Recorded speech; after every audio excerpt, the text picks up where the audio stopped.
Trigger warning. Ghosts, ghouls, and gruesome stuff ahead. It's weird, it's dark, it's your kind of vibe.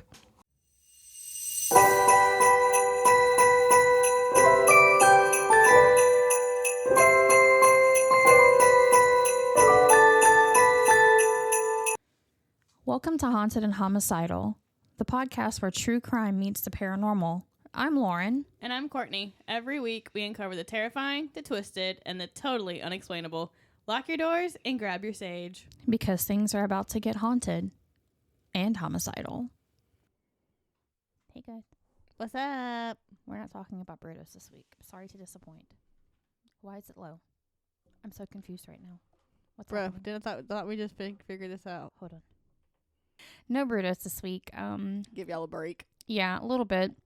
But we also have like Christmassy ones that we can talk about because these do come out the week of Christmas and then on Christmas. Yes. So we are going to kind of, like we did with Halloween, Thanksgiving, kind of give y'all a seasonal murder, seasonal ghost, witch, demon, whatever. Mishy.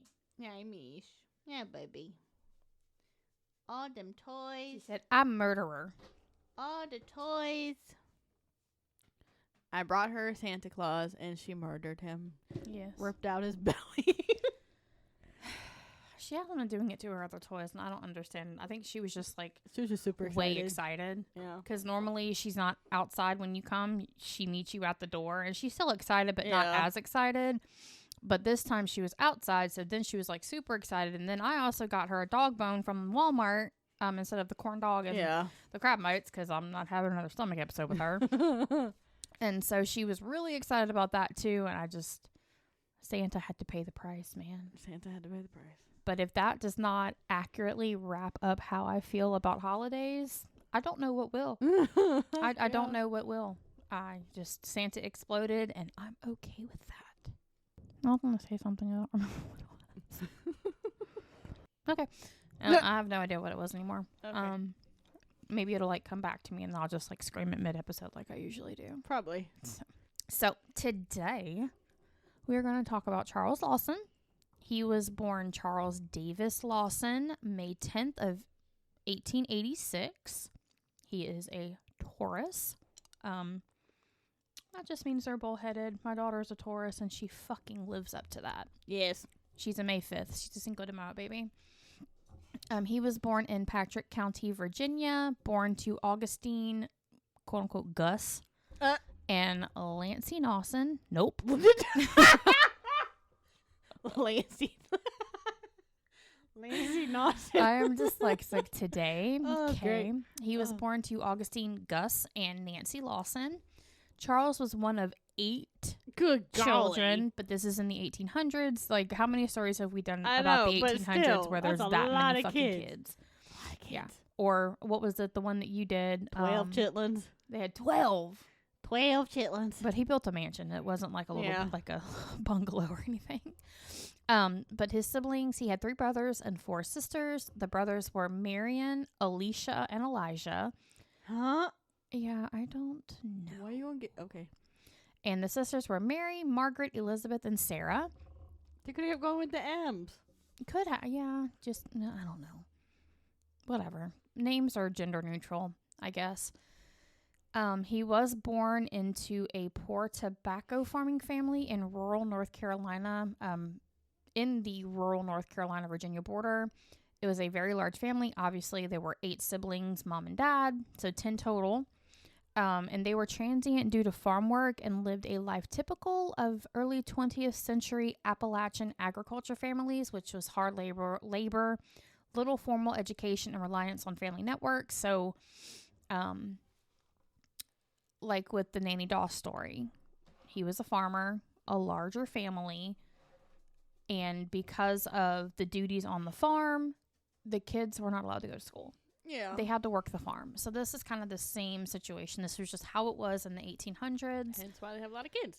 Yeah. And, I think at that time, big families were kind of mandatory. Yeah.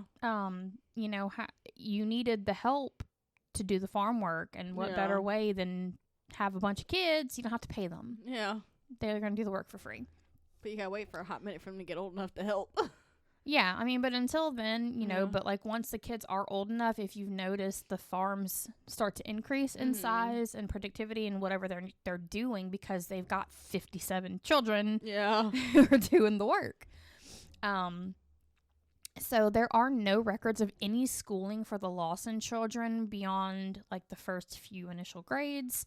Again, once they were like 8-10 years old, you know, second, third grade, they'd pull them and they'd start working on the farm. So yeah, from childhood, he did work on the farm, helping with tobacco, livestock, and crop labor. The family was known as quiet, private, and hardworking. Okay. So nothing wrong. No, nothing indicated that there were any kind of familial issues. There was no abuse, violence, or criminal activity noted within the family. So they just seemed like a normal, typical of 1800s family. Which a lot of time did mean the dad was like abusive, but in this instance, there's like nothing definitive. Why he did his shit. Yeah, so there's like nothing that kind of implicates why he metastasized into what he did. Like he seemed to have come from a fairly typical, safe, healthy background. Yeah. You know, so a lot of the time you can kind of pinpoint what happened, like with Pazuzu or Brudos. You know, you can kind of pinpoint like where the turning point was and not justify what they did, but you can kind of see why they went on to do what they did. Yeah. In this instance, like it was just kind of he just did it random, you know. Like there's nothing really. He just said, "Oh, I'm gonna do my shit." Yeah. So in 1911, Charles married. Is she making a lemonade right now? Yeah, we have a juicer. Okay. If you guys hear that, it's my daughter making lemonade because we have a lemon tree and it's finally producing lemons. She's very excited. She's very excited. She came in running. Yes, I thought it was a tennis ball. So in 1911, Charles married Fanny Mannering, which was his cousin on his mother's side. The two eventually had 8 children. The third child, William, was born in 1914, but unfortunately died of pneumonia in 1920. Aww. In 1918, following the move of his younger brothers Marion and Elijah to the Germantown area, Lawson followed suit with his family because that's where the work was. Yeah. And he was still farming. You know, he didn't have any kind of education, so that's what he knew how to do. They worked as tenant tobacco farmers, which means the land that they were working, they were renting from somebody else to live there and work on the farm. So they were renting the land that they were on, but then working on the farm. So it didn't really say like if they were paid. Yeah. I would assume so. Yeah. Like maybe their rent was taken out of their paycheck and then they got the remainder.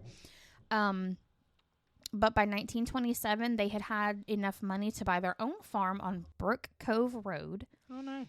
So, and 2 years later, oh no, days prior to Christmas, Lawson, who was 43 at the time, took his wife Fanny, who was 37, and their 7 children, Arthur, who was 19, Marie, who was 17, Carrie, who was 12, Mabel, who was 7, James, who was 4, Raymond, who was 2, and Mary Lou, who was 4 months old, into town to buy new clothes and to have a family portrait taken. Oh, that's nice. This would have been an unusual occurrence for a working-class rural family of the era, which has led to speculations that Lawson's act was premeditated. So, during this time, this was not common for blue-collar people to do. It was not common for them to go buy fancy new clothes. It was not common for them to get family Christmas pictures. None of this was normal. Oh, okay. However, Lawson, having purchased his own farm 2 years previously, together with the fact that an Associated Press wire went out on the day of the murders, characterizing Lawson as a, quote, well-to-do farmer, could make a pre-Christmas shopping spree and portraits appear reasonable, even though it really wasn't. Okay. Some sources say that the Lawsons barely had enough money to buy basic food, tend to their basic needs, even though they own their own farm. Oh. So there's like a lot of kind of conflicting information. But typically this was not A, not a normal occurrence in general, and B, not a normal occurrence for this particular family. Okay. So, on the afternoon of December 25th, which is Christmas, Lawson first shot his daughters, Carrie and Mabel, as they were setting out to their uncle and aunt's house. What? He waited for them by the tobacco barn until they were in range, shot them with a 12-gauge shotgun, then ensured that they were dead by bludgeoning them. What the hell? What? Yeah, like nothing leads up to this. It's so crazy. What the fuck? He placed the bodies in the tobacco barn, crossing their arms over their chests and placing rocks or pillows under their heads. Conflicting information. Some sources say rocks, some sources say pillows. Afterwards, Lawson returned to the house and shot Fanny at close range, who was on the porch taking a break from preparing the Christmas family meal. What the fuck? Yep. As soon as the gun was fired, Marie, who was inside, screamed while the two small boys, James and Raymond, attempted to find hiding places. They didn't know what was going on. They didn't know it was their dad. Yeah. They just heard gunshots, screaming, and then they fled trying to hide, thinking maybe it was an intruder or just, whatever. Lawson shot Marie, then found and killed the two boys. Lastly, he killed the baby Mary Lou, who, remember, was 4 months old. Aww. It is thought that she was bludgeoned to death. Like, she wasn't shot. He just beat her to death. He could have just suffocated her, making He could have not done any of this. that too. But He could have not done any of this. He didn't have to do all that shit to the baby. Yeah. After the murders, he went into the nearby woods and several hours later shot himself. So he didn't survive. The only survivor was his eldest son, Arthur, whom he had sent on an errand just before committing the crime. What the fuck? He sent Arthur into town to buy more shotgun shells. Some accounts say Charles told him they needed more shells for hunting rabbits later that day, because that was like a big thing on Christmas. Yeah. In that area. They would go hunt rabbits, hogs, turkey, whatever. It was just like a family thing to do. Others say he told him to buy tobacco and shotgun shells with no reason why. So like the first is like, we need it for hunting rabbits. The next one was like, we just need it. So it's believed that Arthur was sent on this errand to get him away from the house. He was the oldest and the strongest, and it is assumed that Charles felt like he would fight back or interfere with his plans. Probably. So that makes sense to me. Yeah. Because Arthur was a big boy. Yeah. He was a big boy. So bigger than Charles. Okay. Stronger than Charles because he was 17. Charles was 43. Yeah. So this makes sense to me because he could have stopped him. And if you're going to kill yourself anyway, like, that part doesn't make sense. Like, why would you worry about someone stopping you if you're just going to kill yourself in the end anyway? Some theorize that Arthur lived because he was Charles's favorite child, again, because he was the oldest and the strongest. It is also speculated that Charles planned to kill Arthur last to reduce the resistance or interference, but Arthur stayed gone too long and Charles couldn't take it anymore and killed himself. So, like, he got tired of waiting. Okay. Got tired of waiting, and he's like, well, fuck it. Fuck it. Oh, well. Bang, bang. Okay. Each family member was found with their arms crossed and rocks or pillows laid underneath their heads, almost like a ritual.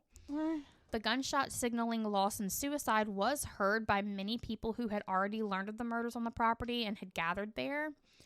So a police officer who was with Arthur ran down to discover Lawson's body along with letters to his parents. So apparently Arthur came home, saw what was going on, went to the police, I guess, because I don't think in 1800s there's phones. Yeah. I mean, there might be, I don't know. But got a hold of the police somehow. The police were there.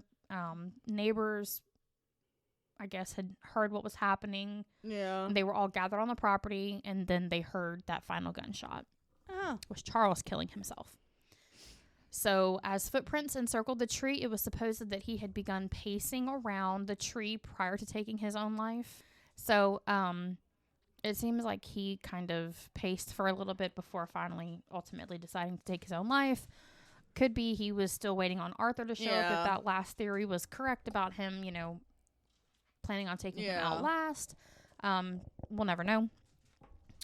So, there are some theories on the motive. Months before the event, Lawson had sustained a head injury at a sawmill and got hit in the head by large timber. Some family and friends theorized that it had altered his mental state and was related to the massacre, which can happen. Yeah. TBIs, traumatic brain injuries happen, and it can change the character of a person. Like, it is documented that can happen. It happens with war veterans all the time. However, an autopsy and analysis of his brain at Johns Hopkins Hospital found no abnormalities. So they kind of were like, could be, yeah, but we're not finding any evidence of that. Like, we're not saying that he didn't get hit in the head, but we're saying that this likely is not the cause of him killing his whole family, almost his whole family. Despite this, Charles did suffer nosebleeds, migraines, mood swings, insomnia, and episodes of staring into space. His neighbors would often see him outside at night staring into the tree line for hours, just standing there. Just staring. Something was wrong. Or, again, they lived in the Appalachian area, and he may have just been looking for Bigfoot. I don't know. But this was, like, common and often to where his neighbors were like, yeah, he was just, like, outside at night, just staring into the trees for hours, like, not moving, not talking, not just standing there, like, transfixed. So, another theory was that Marie was pregnant by Charles, his daughter, but this was never officially proven. It was not until the book White Christmas, Bloody Christmas was published in 1990, so like 100 years later, that a claim of Charles sexually abusing Marie surfaced, beginning with an anonymous source who heard a rumor during a tour of the Lawsons' home shortly after the murder. So in the 1800s, like, this person, and then they somehow provided that information to somebody who provided it to somebody else who ended up telling this person who wrote this book in 1990. The day before the book was published, the author received a phone call from Stella Lawson, who was a relative who had already been interviewed for the book. Stella said that she had overheard Fanny's sister-in-law and aunts, including Stella's mother, Jetty Lawson, discussing how Fanny had confided in them that she had been concerned about a quote-unquote incestuous relationship between Charlie and Marie. So this is how the information got passed down. Jetty died in early 1928, meaning Fanny had been suspicious of the incest at least that long before the murders in 1929, so at least a year. Yeah. More support of this theory was revealed in The Meaning of Our Tears, published by the same author in 2006. A close friend of Marie Lawson's, Ella May, came forward and disclosed that a few weeks before Christmas of 1929, Marie confided in her that she was pregnant by her own father, and both he and Fanny knew about it. Many thought that this was also what led him to massacring his wife and his children because he did not want the secret to get out. But you have to kill all of them? Yeah. God damn. Just the two that knew, like, the fuck. Another close friend and neighbor of the Lawson family, Hill Hampton, stated that he knew of serious problems going on within the family, but declined to elaborate. He wouldn't, like... Yeah. It wasn't, he didn't say there was sexual abuse, physical abuse, mental abuse. Like, he didn't... He just said there were problems. So, there is also a burial plot theory. Yeah. The Lawson's house was built on what locals considered an unlucky piece of land. It was a high ridge associated with multiple prior deaths, old slave cemetery graves, Civil War skirmishes, and superstition of haints on the ridge. And haints are possessed. Just ghosts. That, not just possessed, but the land is unlucky. Yeah. So he had been unusually kind and generous to the family in the weeks leading up to the murders, which is why I'm saying it wasn't just unheard of for people of that class to go and buy fancy things and do portraits. It was exceptionally unheard of for this particular family. Yeah. Arthur, his only surviving son, had said that he didn't seem upset or angry, just unusually quiet and generous. Again, it was in the form of expensive clothes. What? And taking the family to Winston-Salem for portraits. I know where that is. He had talked about wanting the family to, quote-unquote, be remembered. Okay. Yeah. So it is believed by some that Charles did not act alone. There were two types of ammunition found. The wound angles on some of the bodies seemed inconsistent with the height at which Charlie shot them. And some neighbors reported hearing more than one gunshot at the same time. Okay. So, he could be shooting with both hands. Like, I don't know how big guns were back then, but because of these things. But again, witness testimonies are highly unreliable. Mm-hmm. So they could have heard him shoot. And again, people were out hunting. So it could have just coincidentally happened at the same time. Shortly after the murders, Charlie's brother, Marion, opened the home on Brook Cove Road as a tourist attraction. What the fuck? A cake that Marie had baked on Christmas Day was displayed on the tour, but because visitors began to pick at the raisins on the cake and take home as souvenirs, it was placed in a covered glass cake server for many years. Why would you pick the raisins? People are crazy. Unfortunately, Arthur's life was short, tragic, and overshadowed by trauma. Yeah, I bet. After he was interviewed by police, after finding the bodies, he stayed for a few weeks with an uncle, and then other relatives shuffled him around. He was 16 or 17, so he couldn't be on his own. He did struggle with immense guilt for not being home at the time of the murders. He repeatedly said, if I had been there, I could have stopped him. And again, I think his dad knew that, which is why he sent him out. Arthur hated that the home had become a tourist attraction and despised his uncle for turning it into one, as all of the clothing, bullet holes, and bloodstains had remained for all to see. I would hate that too. Like, they didn't clean it up. Like, that's some bullshit. But again, the 1800s of it all. Yeah. Arthur suffered severe PTSD after the murders. Family members said that Arthur could not sleep through the night, avoided the woods behind the house, hated Christmas. He would not talk about his father. He referred to the house as that place of evil, especially after his uncle turned it into a tourist spectacle, and carried survivor's guilt for the rest of his short life. His daughter said he was, quote unquote, a broken man before he was ever grown. Aww. I know. It's just fucking devastating. So on May 5th of 1945, at the old age of 32, I mean, maybe in the 1800s that was old. I don't know. Yeah. But at the old age of 32, Arthur was killed in a trucking accident. Oh. He was driving the truck with his cousin, Sanders Lawson, when the truck overturned and both men were killed instantly. He left behind a wife and a young daughter. He just did not have a good life after that. No, and that's why a lot of people are saying it's the land, because it goes with you. The event inspired a number of songs and other tributes, including the murder ballad, The Murder of the Lawson Family, which was originally recorded by the Carolina Buddies for Columbia Records in the 1930s and covered by the Stanley Brothers in March of 1956. The case was also featured in an episode of the PRX podcast Criminal and Now Us. Woohoo! Haunted and Homicidal. Woohoo! At gmail.com. Ha. The Lawsons were laid to rest in a private family graveyard. The main tombstone features the symbol of a square and a compass, suggesting that Charles had been a Freemason, but this is not the case. He was actually a member of the Junior Order of United American Mechanics, which used a similar symbol. Oh, okay. The Netflix series 28 Days Haunted, which appeared in 2022, shows the place where the victims were embalmed and describes what happened. So, normally we don't do this when it's a murder, but spooky. There have been some paranormal experiences surrounding the murder of course. in the house. Yeah. So some have reported hearing a baby crying in the empty woods. Some have reported seeing two little girls walking hand in hand behind the tobacco barn. You don't like the I children. don't like the children. But it would have been the two that he first shot and killed, I would assume. Some report smelling Fanny's baking near the house foundation, because the house does not exist anymore. It's just a slab. Some report hearing gunshots on cold mornings. Some neighbors report that their dogs will absolutely not go near the property. Smart and this has dogs. been happening for years. Smart dogs. And I guess some people who have like toured and looked at it brought their children, which cool, whatever, you do you. Yeah. But some of those kids said the woods felt wrong after they were in it.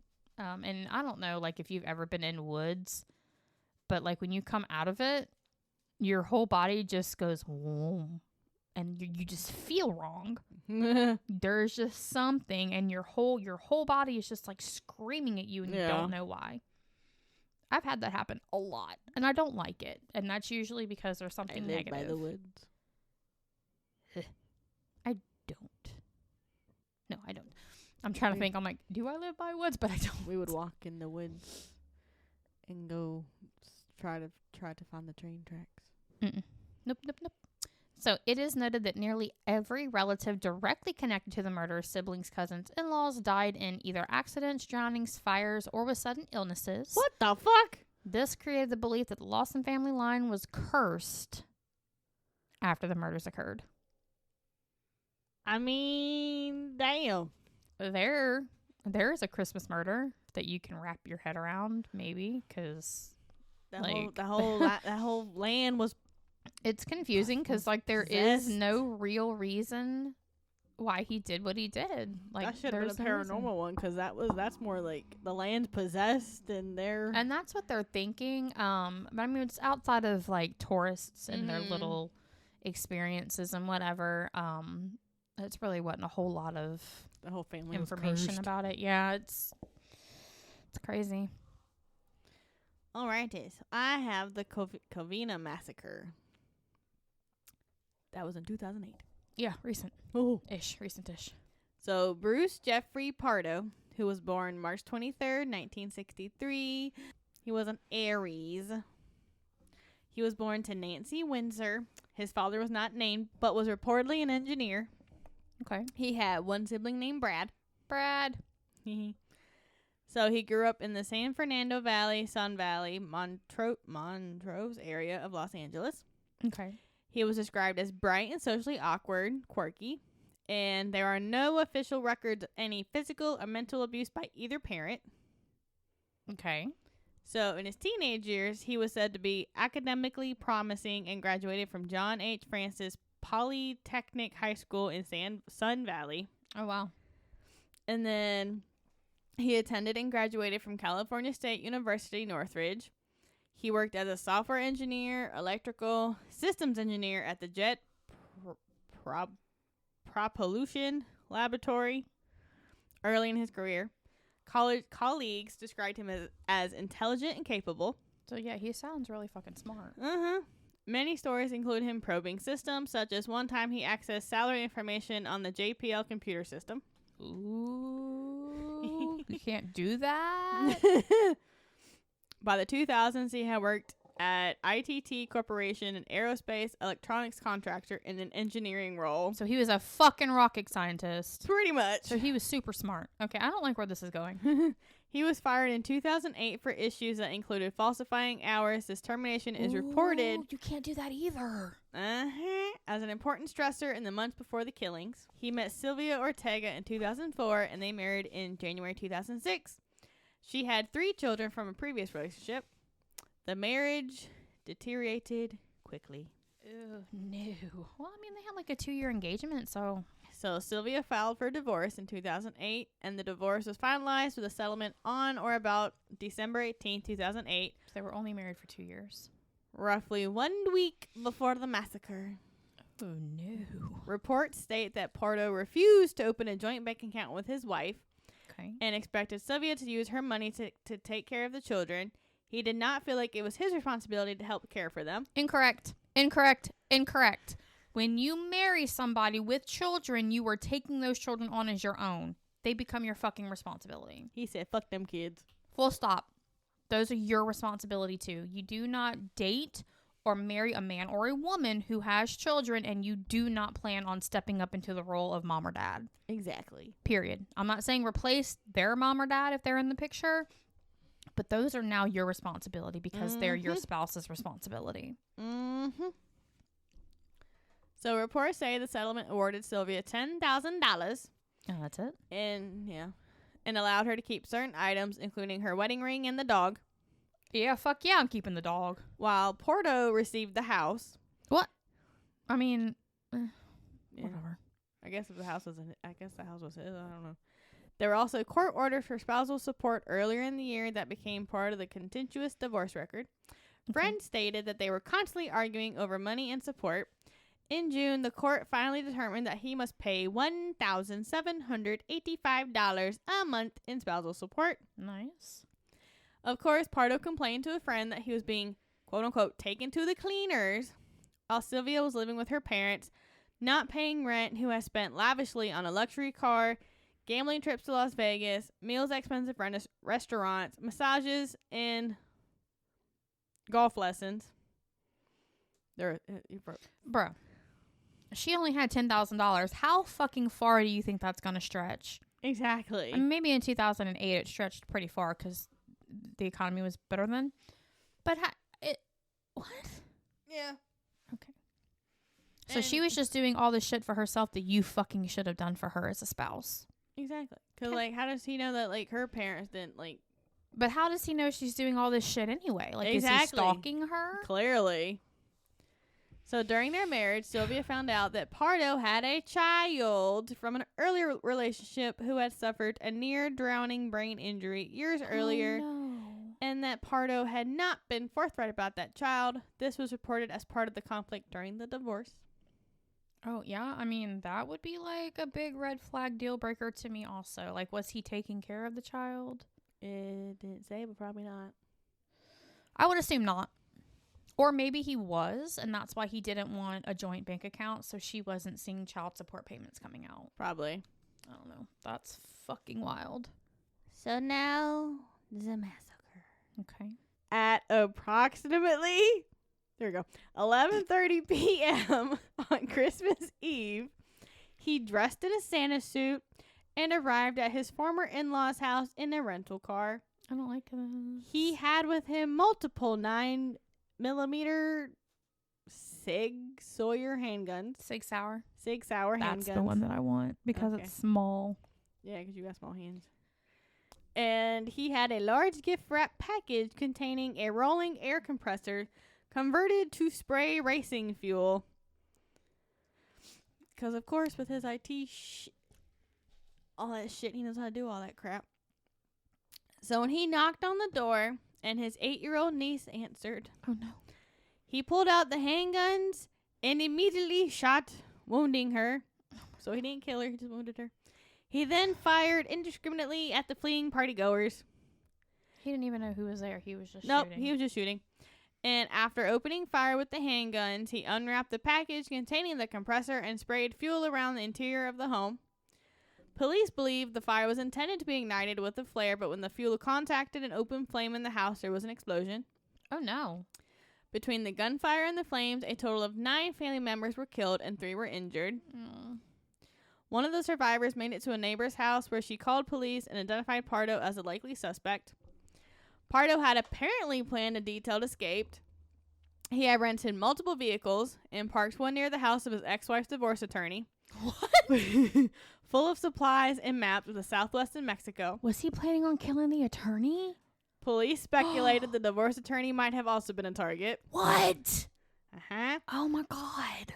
Pardo had also made plans to visit a friend in Iowa and had purchased a Christmas morning plane ticket from Los Angeles to Moline, Illinois. He was also carrying cash strapped to his body. What? However, Ooh.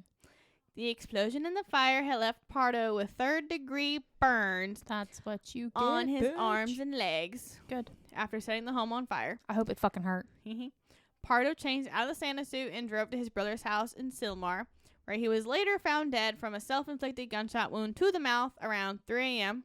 So both of our stories were suicides. That is fucking crazy. Okay. His brother was not present in the home at the time of his death. Oh, wow. The medical examiners found that cocaine was in his system at the time of the attack and his death. He was on that crack. He was on that white girl. Pardo's rental car, parked 1 block from his brother's house, contained remnants of his Santa suit, booby traps so that moving the suit would trigger a fire and set off 200 rounds of ammunition. So this man was like fucking brilliant, but also stupid. Yes, he had a whole ass plan. Apparently, Jesus Christ. So at Pardo's house in Montrose, police had recovered 5 empty boxes of semi-automatic handguns, 2 shot. Wait, handguns are Semi-automatic handguns. like shells, like rounds. It's just a semi-automatic handguns. 5 box. Oh, maybe it's 5 boxes of guns. 2 shotguns.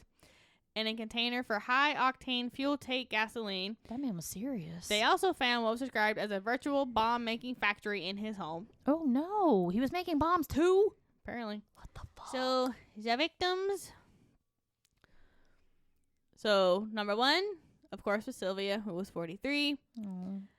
Alicia Sotomayor Ortega, who was Sylvia's mother, who was 70. Oh, my God. Joseph Ortega, who was her father, at 79. Charles Ortega, who was her brother, at 40. Sherry Ortega, who was her sister, at 45. James Ortega, who was her other brother, at 52. Teresa Ortega, who was her other sister, at 52. Alicia Ortega Ortiz, who was Sylvia's sister, at 46. And then Michael Ortiz, who was her nephew, at 17. Babies, man. But the 8-year-old survived. Mm-hmm. Okay. Yeah, he just wounded her. Because it said there was 3 wounded, so she was one of them. And But that was that shit. and so there's like no justice whatsoever because he killed himself. Yep. In a fucking Santa suit. That little girl is probably going to be traumatized and hate Christmas for the... I mean, She's I gonna be hate like, Christmas too, Fuck but Santa. like mine isn't trauma. Mine is just I'm over the bullshit. Yes. Wow. Because everything's so expensive. Not just that. I just hate the season. Yeah. It's stressful. People are assholes when, there's like no reason to be, and then like you're having to cook all the food and do all the gift wrapping and do all the gift purchasing by yourself. And I'm not doing it this year. Like nobody gets anything and we're making gumbo. Well, Point I got blank you period. something. So. Take it back. I can't. What do you mean you can't? Because I ordered it. Send it back. No. I didn't spend a lot. Okay. That's all that matters. Don't spend anything. I think it was $5 probably in total. $5. That's a good amount. I like that amount. Yes. Because, like, I'm probably going to go to Five Below and get you something. So, it's going to be $5 also. But, yep, that was our Christmas massacres, both ending in suicide. So, neither family got justice. One from the 1800s, one from the early 2000s. Well, from yours, the whole family, like, pretty much, I guess, died. Yeah. Like, from, like, all the drownings and the accidents. Like, the whole family. Not just, like, the immediate family. Like, the cousins and in-laws and whatever. So. Cray. Yeah. And then my dude was just crazy. I wonder if her kids were there. Because it said she had 3 children from a previous relationship. And she wasn't that old. They couldn't have been that old. They probably were, but they at least weren't any of the victims. Hopefully. Because it didn't really say who outside of the 8-year-old was injured, so. Yeah. But maybe they were I would hate for them to have been there. Maybe they're with their dad. Yeah. And they didn't have to see their whole family get blown away. Ugh, gross. I don't like it. Mental health matters. Go get your fucking shit handled. So, you guys can find us on Facebook, facebook.com/haunted and homicidal. Patreon, as always. We have free shit. I know times are tight right now, especially during the holidays, but once things settle for the new year, maybe, what is that? Oh, she's laying on the witch's brew. Oh. Once the new year starts, maybe you guys will be in a better position and can start supporting us financially. Haha. And then, of course, if you guys have any suggestions or just want to say, hey, if you have like any experiences of your own, paranormal or otherwise, you can always email us at hauntedandhomicidal@gmail.com. Okay, bye. Bye.